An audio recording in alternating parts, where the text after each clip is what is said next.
Buah! Yes, yes, yes, yes. Buah! Buah!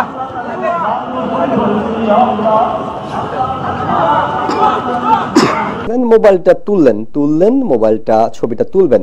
Shakib শুরুতে খেয়াল করেননি, যখনই খেয়াল করলেন যে তার দিকে মোবাইল তোলা হয়েছে তখনই তিনি জোর করে ধুম করে হাতটা নামিয়ে দিলেন। হাতটা নামিয়ে দিয়ে তিনি একেবারে জোর করে হাতটা চেপে ধরে আছেন। সম্মানিত দর্শক, আসসালামু আলাইকুম। সকলকে জানাচ্ছি পবিত্র ঈদ উল ফিতরের শুভেচ্ছা এবং অভিনন্দন। তো আপনারা হয়তো বুঝতে পারতেছেন কাকে নিয়ে কথা বলতে যাচ্ছি।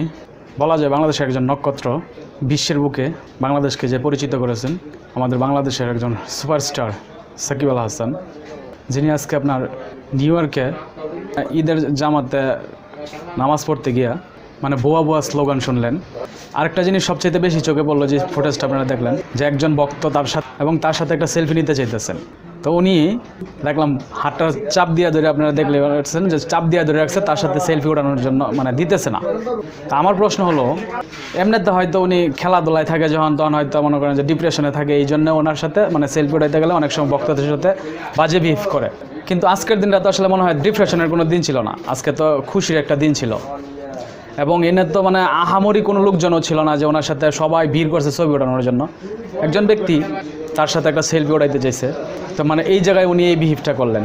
ওনার ভক্তবৃন্দ যারা আছেন তারা অনেক সময় বলে থাকেন যে ভাই উনি তো খেলায় থাকলে অনেক সময় ডিপ্রেশনে থাকে, এই জন্য ওনার সাথে মানে হয়তো ভক্তদের সাথে এরকম ধরনের বিহেভ করে। কিন্তু আজকে তো এই সিচুয়েশন ছিল না। আজকে কেন এই কাজটা করলেন সাকিব আল হাসান? এবং পবিত্র একটা দিন, ঈদের জামাত, সেই জামাতে গিয়েও তাকে আপনার ভুয়া ভুয়া স্লোগান শুনতে হয়েছে। তো আমি যেটা আসলে বলতে চাই, আমাদের মানে সবার প্রাণপ্রিয় একজন ক্রিকেটার, যিনি একটা সময় 75 নম্বর জার্সিটা গায়ে দিয়ে মাঠে নামলে পরে তাকে নিয়ে স্লোগান হতো, সাকিব সাকিব স্লোগান দিত।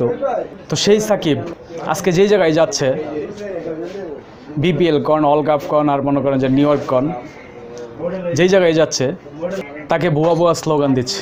তো এই স্লোগানটার মূল কারণটা কি? এটা কি কোনো সময় সাকিব আল হাসান মানে উপলব্ধি করছেন, বা কোনো সময় ভাবছেন যে তাকে নিয়ে কেন এই ধরনের সমালোচনা হচ্ছে, কেন মানুষ তাকে এইভাবে মানে আপনার ভুয়া ভুয়া স্লোগান দিচ্ছে? এই জিনিসগুলো কি কোনো সময় ভাবেন? আমি জানি না। তবে আমরাও আসলে চাই না যে একজন মানে বাংলাদেশের একজন অলরাউন্ডার, একজন সুপারস্টার, উনি এইভাবে মানুষের ভুয়া ভুয়া স্লোগান শুনুক, এইভাবে উনি মানুষের কাছে মনে করেন যে নিন্দিত হোক। সাকিব আল হাসান যদি চেষ্টা করেন যে না, আগে মানুষ যেভাবে তারা ভালোবাসতো, সেই ভালোবাসাটা যদি পাইতে চায়, এখন পর্যন্ত সময় আছে, উনি যদি চেষ্টা করে অবশ্যই সেই জায়গাটা ফিরে আনতে পারবে।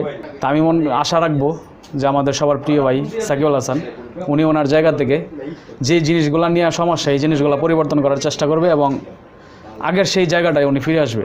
তো যাই হোক, এতটুকুই বলার ছিল। ভালো থাকবেন সকলেই। আসসালামু আলাইকুম।